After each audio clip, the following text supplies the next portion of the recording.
भारत के एक विशाल राज्य मध्य प्रदेश में एक शहर है इंदौर। अब आप सोच रहे होंगे कि मैं इंदौर की बात क्यों कर रहा हूं। दरअसल कुछ एक रोज पहले समाचार पत्र में एक बड़ा ही आश्चर्यजनक और बड़ा ही उत्साहित करने वाला समाचार मैंने पढ़ा। हुआ यूं कि इंदौर के लगभग 400 व्यापारी जो नमकीन और मिठाइयों का व्यापार करते हैं या उनका निर्माण करते हैं, उन्होंने शपथ ली कि वह अपने उत्पादों में किसी भी प्रकार की मिलावट नहीं करेंगे। अब इसमें आश्चर्य की बात क्या है? आश्चर्य की बात यह है कि उन्होंने यह शपथ मात्र मौखिक नहीं ली, इसके लिए उन्होंने 50 रुपए के स्टाम्प पेपर पर नोटरी भी करवाई। और इससे भी बढ़कर उन्होंने एक जांच दल का भी संगठन किया।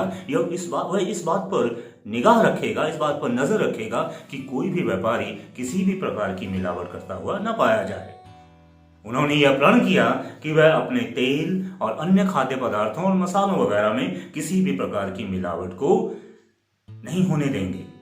और उसके साथ साथ मध्य प्रदेश के उच्च न्यायालय ने भी यह निर्देश जारी किया कि अगर किसी भी प्रकार के व्यापारी के खिलाफ किसी भी प्रकार की शिकायत पाई जाती है तो पुलिस थाने में रपट लिखवाने से पहले इनके जांच दल की रपट का इंतजार किया जाए। इंदौर में लगभग 800 करोड़ रुपए का नमकीन और मिठाइयों का व्यापार होता है और वहां पर महीनों में कहीं कोई 8 या 10 मिलावट के केस आते हैं और अधिकतर वहां पर इस बात का ध्यान रखा जाता। उसके बावजूद भी वहां के व्यापारियों ने एक मिसाल कायम की है कि वह इस प्रकार के किसी भी गलत कार्य को सहन नहीं करेंगे और इस पर रोक लगाने का पूरा प्रयास करेंगे। अब अगर इसी उदाहरण को बाकी देश के व्यापारी भी ध्यान दें और इसके ऊपर नजर डालें तो वो भी इसको ऐसा ही करने का प्रण करें तो क्या हमारे देश का नक्शा नहीं बदल सकता? यकीनन बदल सकता है। इंदौर वैसे भी पूरे देश के लिए स्वच्छता के लिए एक मिसाल बन चुका है और आने वाले समय में वह खाद्य पदार्थों में भी शुद्धता की मिसाल कायम करने वाला है।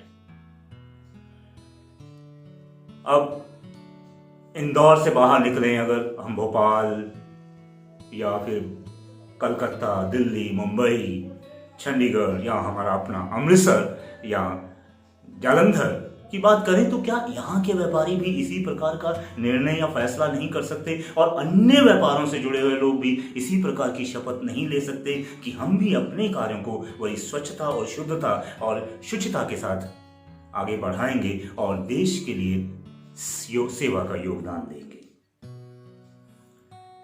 इस सारे कार्य करने के लिए एक बात और ध्यान देने योग्य है, वो ये कि यह कार्य किसी भी प्रकार के न्याय के या किसी भी प्रकार की कानूनी गतिविधि के डर से नहीं होता। इसके लिए जो बहुत ही मौलिक तत्व कार्य करता है उसे आत्मसंकल्प कहते हैं।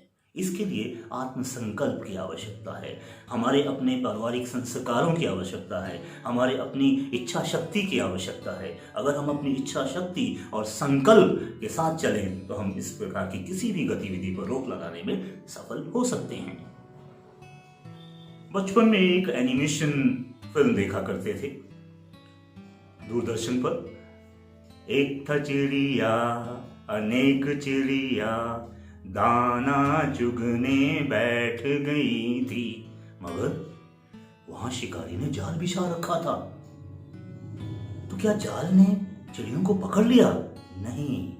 मिलजुल कर अगर डटे रहे तो बड़ा काम भी होवे भैया, जाल लेकर भागी चिड़िया।